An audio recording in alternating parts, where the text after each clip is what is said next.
Youssou Dia percu Youssou Dia ñu ngi leen di dalal ci plateau bi sama xulóowaale Youssou maa ngi lay nuyu. maa ngi lay fay. di leen nuyu yéen ñëpp aussi. di leen gërëm di leen remercier ci invitation bi et tout. D'accord. Voilà, merci beaucoup. jërëjëf alors Omar ça va. Ça va bien, merci. Naka vous? Ça va alhamdulilah. Ça se passe bien. Ça se passe bien. Super. mais noonu la ñuy nuyoo am na noonu la ñu war a mën a nuyoo. Youssou ñu may leen bii bokk. waaw.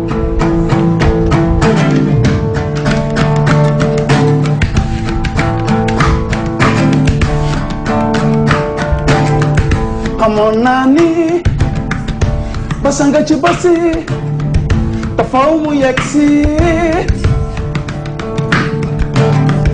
gëmoon naa ni basa nga ci basi ay aati ngi nii ma koy xaar kaa ko seen bésu keroog googee la waaru ci ndaw si ni mu taara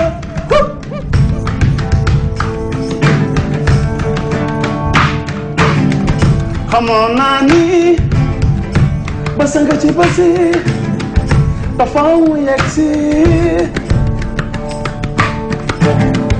gëmoon naa ni basa nga ci basi ay aati ngi nii ma koy xaar laa ko seen bi si ñu bëti ñeente ci laa tàggat sama sago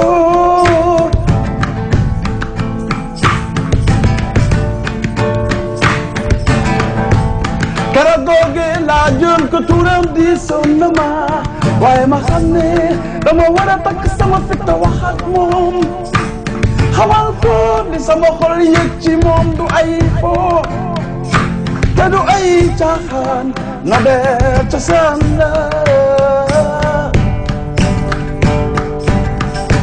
Fatou faale ma falu yow doon buur ci sama nguur lu dul mbëggeel du fa dogaloo yaay booyo Fatou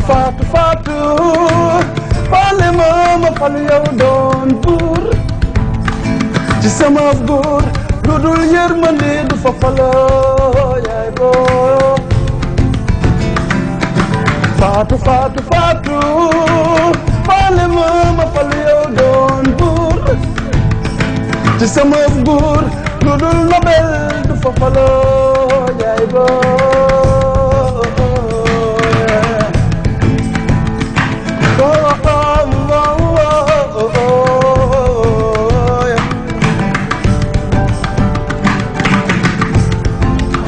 gaa ñi wax leen ci Fatou balaa mu may faat. waaw kuy Fatou. Fatou de mën na nekk Ami mën na nekk Astou mën na doon Jéela mën na nekk. mën na nekk Ndayawa. mën na nekk waaw. jigéen la daal au sens large. jigéen la daal donc loo leen créé la rek mais c'est pas une histoire du réel looy dund. waaw Fatou mën nañu wax ne non la boo xam ne moom moo gën a adéquat mooy gën a mën a dugg ci rythme bi. mais li nga ko ci wax yëpp ci biir texte bi ñu ngi la doon déglu de. waaw mën na day lu mën a nekk la. bu ñu gis nii rek de am ay lok su ñàng nii ak yëpp mais nobante rek la ñu mën. nobante rek la ñu def. mais man li ma bëgg a xam mooy kan moo leen inspiré ci style de musique bi ngeen def nii. parce que quelque part da ngeen de mélange de voix dafa am entre Jogel Sakho. maa ngi dégg ci biir Teken Diafa maa ngi dégg ay voix yu bari yoo xam dafa daje. mais mënuma distinguer ni fii ngay woyee parce que benn côté maa ngi naan est-ce que lii rek ngay woy wala da nga ciy def leneen. waaw très bien kooku c'est le but de chercher même. parce que en fait tey jii loolu yëpp ay bagages yi ma ramassé au cours de la route la. képp kuy def de la bonne musique dama lay sentir. à travers le monde entier. tënkuwuma quoi je vais pas être limité ci benn mbir mooy que ne li képp kuy def de la bonne musique ak style musical boo mënti def dama lay sentir et du coup dama lay inconsciemment dama lay enregistré ci man parce que la fait ma lay déglu depuis belle lurette inconscient bi daf koy enregistré et du coup à travers mes chansons day mën a ça répercute ci say chansons conscient de façon Mezzo Diatta lu bari ñëpp Mezzo Diatta Ismaël Lo ci Djembera bi am nga dara loo ci jàpp Djembera bi non déglu naa ko nii rek mais ils ont leur propre musique et même si c'est très bien hein, ça crée une certaine richesse nga xool lu baax ci ku nekk nga récupérer ko pour créer ton propre style ça aussi c'est le fait que créer dara nga jël ko non c'est pas nit créer dara nga jël ko par exemple tu comprends comprendre lo c'est pas parce que Mezzo dafa way Djembera que dafay ñëw naan Djembera tu comprends du noonu maanaam dafay jël ci par exemple je donne un exemple ci benn musique créer day jël par exemple cette guitare daal di jël calebasse bi teg ci peut-être pourquoi pas benn djembé juste pour confirmer gis nga ni calebasse la voilà calebasse la et ni ñu koy xamee c'est instrument traditionnel la ñu koy sentir ci ngoyaan surtout da nga ko fi gën a gis Youssou dama lay jox parole voilà c'était juste pour dire par rapport ak loolu quoi. c'est qu'on peut pas refaire le monde fii lu fi waay def nañ ko fi ba pare. effectivement c'est juste que après yow aussi il faut nga am ay modèles yoo xam ni ñoo lay inspirer à partir de moment boobu yow nga mun a def sa propre chemin. mais il faut nga am source foo xam ni fa ngay puiser. donc sa inspiration même buy ñëw dafay ñëw en fonction de peut-être. en fonction de ñooñu ñëpp nga xam ne ñoom ñooñu ngay ressourcer wu. ñu mun la jox léegi nag yow li ngay war a mun a. comment chanter quoi chanter ak ban orientation ngay jël. mais man damay dégg ci seen style benn ñu dëkk sud Sénégal seen origine fan la. voilà kii. moom Mali la jógee à la base. voilà depuis enfant ñëw nekk fii. man tukulóoru Dakar la. donc am na ñeneen yenn membres yi aussi ay waa c'est un peu mélangé un peu partout ci Sénégal. D'accord. mais aussi c'est juste que peut-être yow booy wax ne da ngay dégg sud du Sénégal peut-être ci benn morceau la. mais boo dégloon peut-être morceau yi ñuy def yëpp. après di nga gis ne dañuy dem ba Mali. waaw parce que y en a beaucoup sud nord fépp la ñuy dem ci Sénégal par rapport ak morceau yi ñuy joué. am ngeen influence yëpp la ñu. ñaari single Wooma. voilà c'est ça ngeen def en 2014. ngeen def en 2016 il y a aussi un album Juk boo leen créé en 2017 ça veut dire qu'il y a un certain répertoire boo xamante ne mu ngi ci yéen boo xamante ne yéen a ngi koy véhiculer di ko jouer à travers ñi nga xamante ne ñoom ñoo leen di faral di soxla ci seen wàllu musique mais su ma déggee seen groupe bi Waraba c'est ça lu muy tekki. Waraba ça veut dire étymologiquement parlant ça déjà mot bi ça sonne africain. Waraba mais mooy gaynde ci bambara. gaynde ci bambara samay source samay origine c'est le Mali. et dafa am vision philosophique bu ci nekk lecture philosophique bi ci gaynde bi ça veut dire que ne emprunter la force le courage du lion. Self-Kate aussi woy na ko ci morceau soirée ba bi. emprunter la force et le courage. du lion ak fit bi. pour mener à terme ses objectifs et ses ambitions. loolu mooy concept bi. mooy esprit bi. d'accord da ngeen di jouer très très souvent. si di jouer ci réseau de la place yi. comme la Payotte. tous les vendredis on est là-bas. excusez-moi pour la publicité. mais tous les vendredis ñu ngi fa daal ci Payotte bi daal. très bien. ma nga ma yara macha allah. au cas où. amul benn problème mais c'est rien c'est pas ñu ngi foofu et puis ñu ngi ci endroit yi lu ci ëpp quoi ci réseau yi. mais album bi ngeen créé Juk pourquoi ça veut dire que peut-être yéen a ngi. waaw Juk bi vu la conjoncture bi ñuy dund que ça soit social même musical bi ñuy nekk nii dañuy ku nekk ak ci fu mu nekk rek day soxla Juk saa su ne ak niveau bu mu munti toll. da nga wax lu am solo léegi conjoncture.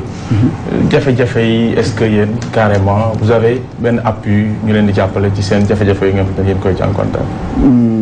pour l'instant non. les artistes non vraiment pour dire vraiment ñu ngi. mais am na fi ay organes yoo xam ne dañ leen teg pour jàppale appuyer artistes yi est-ce que yéen a ngi jege wala ñoom ñu ngi ñëw pour jege si leen. waaw je sais pas peut-être que on n'est pas trop imprégné ci loolu.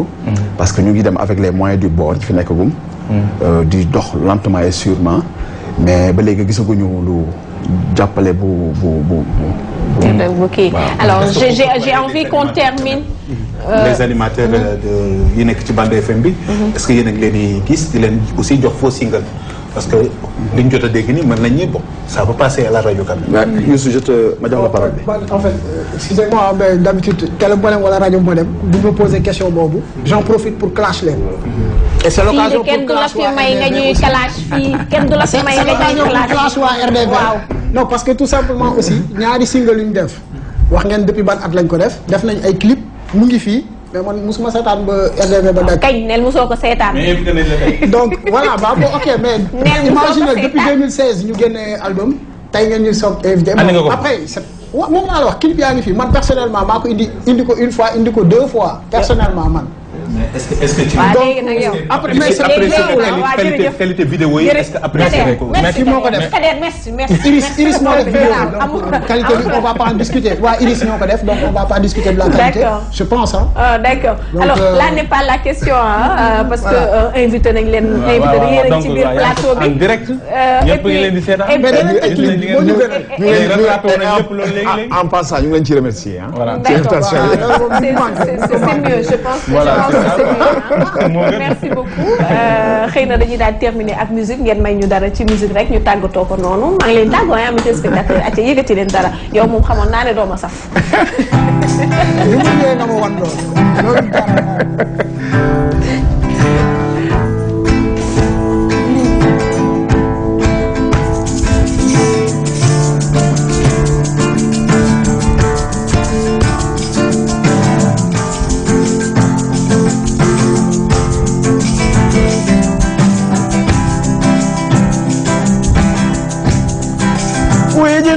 fiñ ma woowe